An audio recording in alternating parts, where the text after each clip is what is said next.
আসসালামু আলাইকুম এভরিওয়ান। তো তোমরা কেমন আছো? আমিও ভালো আছি, আশা করি তোমরাও ভালো আছো। তো চলো আজকের ব্লগটা স্টার্ট করি তোমাদের সঙ্গে।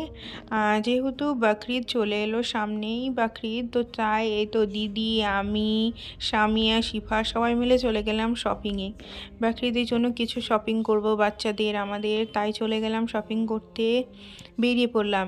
আর এই তো গলুটাকে দেখাচ্ছি, আমার গলুটার একটু মুডটা ভালো ছিল না, যেহেতু ও নানি বাড়িতে ছিল, আমরা নিয়ে চলে গেছিলাম, ওর মায়ের বাড়ি গেছে ভেবেছে রেখে দিব তাই বলে, কিন্তু ও আমার সঙ্গে চলে এসেছিলো। তো ওই তো তারপরে চলে গেলাম ফার্স্টে বাচ্চাদের ড্রেস দেখতে, বাচ্চাদের অন পিস দেখছিলাম।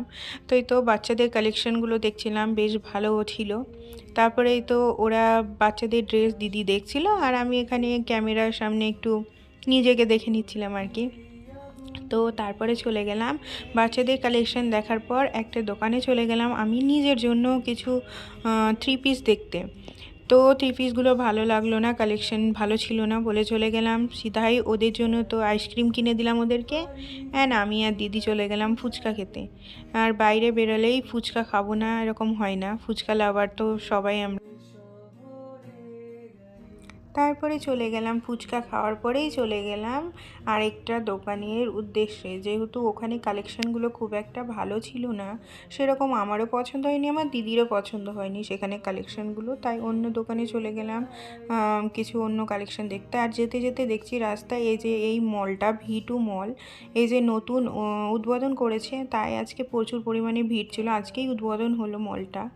তো মলটার মধ্যে যাওয়া হয়নি, দিয়ে তারপরে চলে গেলাম থ্রি পিস কিছু দেখতে, যেই দোকানে যাব কিনি আমরা অ্যাকচুয়ালি সেখানে চলে গেলাম। তো এখানে ভালো কালেকশন ছিল, ভীষণই সুন্দর সুন্দর কালেকশন ছিল। আর এই যে আমি কিছু কালেকশন ট্রাই করলাম, থ্রি পিস অ্যাকচুয়ালি। তো থ্রি পিসগুলো আমি কালেকশনগুলো দেখলাম, বেশ ভালো ভালো ছিল, বেশ সুন্দর সুন্দরই ছিল। এই যে পাকিস্তানিটা সব থেকে সুন্দর ছিল, এটা স্লিভসটা ভীষণই সুন্দর, কিন্তু এটার দুপাট্টাটা আমার খুব একটা ভালো লাগেনি, তাই অন্যটা নিলাম।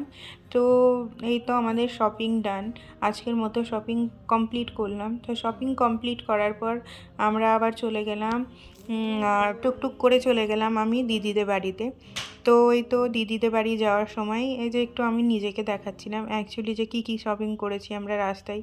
আর রাস্তায় যেহেতু কালকেই ছিল জামাই ষষ্ঠী, আর জামাই ষষ্ঠী সে কারণে প্রচুর ভিড় ছিল, তাই মনে হচ্ছিল একটুখানি রাস্তার মধ্যে গিয়েই সবটাই জ্যাম। এই তো দিদির বাড়ি চলে এলাম। তো দিদির বাড়িতে এসেই তো শিফা সামিয়া এসে ফ্রিজের ওপর পড়ে গেছে, গরম ছিল যেহেতু, গরমের জন্য ওরা এসেই জল খেতে আরম্ভ করে দিল, জল টল খাওয়া হয়ে গেল।